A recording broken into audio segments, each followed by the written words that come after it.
ఒకవైపు steel plant ప్రైవేటీకరణ జరగదంటేనే మరోవైపు స్టీల్ ప్లాంట్ ప్రైవేటీకరణ దిశగా కేంద్ర ప్రభుత్వం అడుగులు వేస్తుంది. దీనికి రాష్ట్రంలో ఉన్న కూటమి పార్టీలైన జనసేన, తెలుగుదేశం పార్టీ వంతపాడుతున్నాయనే విమర్శలు వినిపిస్తున్నా. ఈరోజు స్టీల్ ప్లాంట్ ఉద్యమకారులందరినీ కూడా, అలాగే అక్కడ దీక్ష చేస్తున్న వారిని అందరినీ కూడా సిపిఎం పోలిట్ బ్యూరో సభ్యులు బివి రాఘవులు పరామర్శించారు. సార్, అక్కడ పరిస్థితి చూస్తే మీకు ఏమనిపిస్తుంది? మొదటి కేంద్ర ప్రభుత్వం ప్రకటించిన ఏ ప్యాకేజ్ అయితే ఉందో అది మోసపూరితమైంది.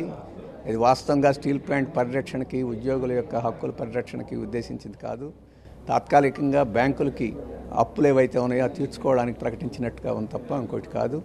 అంటే ఒక చేత్తో జేబులో నుంచి తీసేసి ఇంకో జేబులో పెట్టుకున్నట్టు ఉంది తప్ప స్టీల్ ప్లాంట్ పరిరక్షణ కోసం కాదని చెప్పేసి అనిపిస్తుంది. ఒకవేళ స్టీల్ ప్లాంట్ పరిరక్షణ ఉద్దేశం అయితే సొంత గనిని కేటాయించడం, అలాగే సెయిల్లో కలపడం, అలాగే పార్లమెంట్లో మేము ప్రైవేటీకరించబోవడం లేదని చెప్పేసి గతంలో చేసిన ప్రకటనని ఉపసంహరించుకోవడం, ఇవన్నీ చేయకుండా స్పష్టమైన హామీలు ఇవ్వకుండా ఈరోజు ప్రభుత్వం దాటవేస్తుంది. ఇక్కడ రాష్ట్ర ప్రభుత్వం కూడా దాని మీద అవసరమైన చర్యలు తీసుకోలేదు.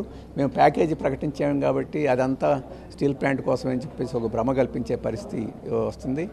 గతంలో జగన్మోహన్ రెడ్డి ప్రభుత్వం, ఇప్పుడు తెలుగుదేశం ప్రభుత్వం కూడా మోడీ ప్రభుత్వాన్ని నిలవేయడానికి సిద్ధం కాకపోవడం ఈరోజు మనకు దుస్థితి.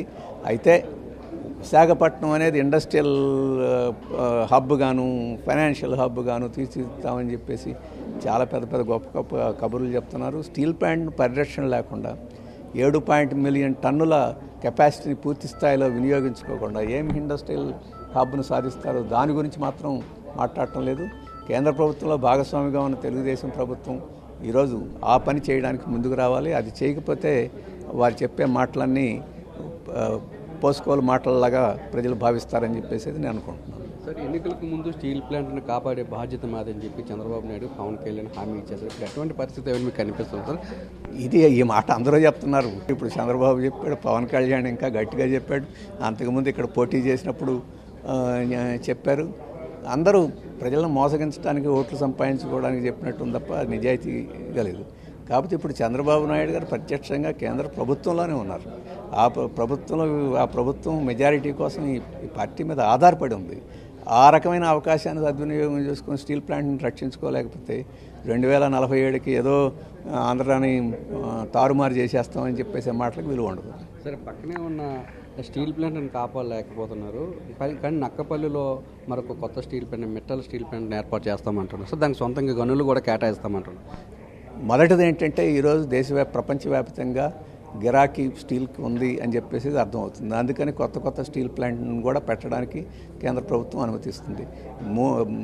మూడో విషయం ఏంటంటే ఈరోజు 7.3 మిలియన్ టన్నులకి డిజైన్ చేసిన స్టీల్ ప్లాంట్ సంపూర్ణంగా వినియోగించుకోకుండా ఇంకొక ప్రైవేట్ స్టీల్ ప్లాంట్ కోసం వారు ప్రయత్నం చేస్తున్నారంటే దీన్ని క్రమేణా ప్రైవేటీకరించడం, నష్టపరిచి దీన్ని దివాళా తీయించడం ఉద్దేశంగా ఉంది తప్ప స్టీల్ని అభివృద్ధి చేయాలని చెప్పేసి. స్టీల్ని అభివృద్ధి చేయాలంటే దీన్ని అభివృద్ధి చేసుకుంటూ ఇంకో కొత్త దానికి ఇచ్చుకోవడంలో అర్థం ఉంది. దీనికి మైన్ కేటాయించలేదు.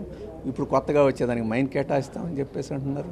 దీనికి ఒక 9,000 కోట్ల రూపాయలు పెడితే 7.3 మిలియన్ టన్నులకి అభివృద్ధి అయ్యేదాన్ని దీనికి శ్రద్ధ పెట్టడం లేదు. బ్యాంకుల డబ్బులన్నింటినీ ఆ ప్రైవేట్ స్టీల్ ప్లాంట్ కోసం మాత్రం మళ్లించడానికి సిద్ధం. అందుకని ఇది ద్వంద్వ ప్రమాణాలు దీంట్లో ఉన్నాయని చెప్పేసి స్పష్టం అర్థమవుతుంది. అందుకని వీరికి రాష్ట్ర పారిశ్రామిక అభివృద్ధి కన్నా ప్రైవేట్ పెట్టుబడులకి లాభం ఎలా చేయాలని చెప్పేసి దృష్టే కేంద్ర ప్రభుత్వానికి, రాష్ట్ర ప్రభుత్వానికి కనపడుతుంది.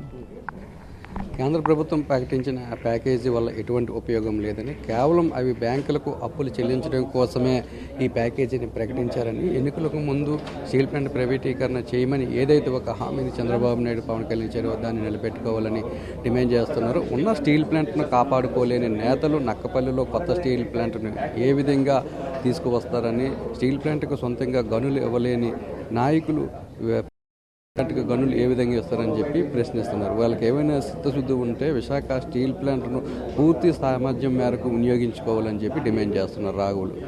మరి రమేష్తో నాయుడు, విశాఖపట్నం నుంచి.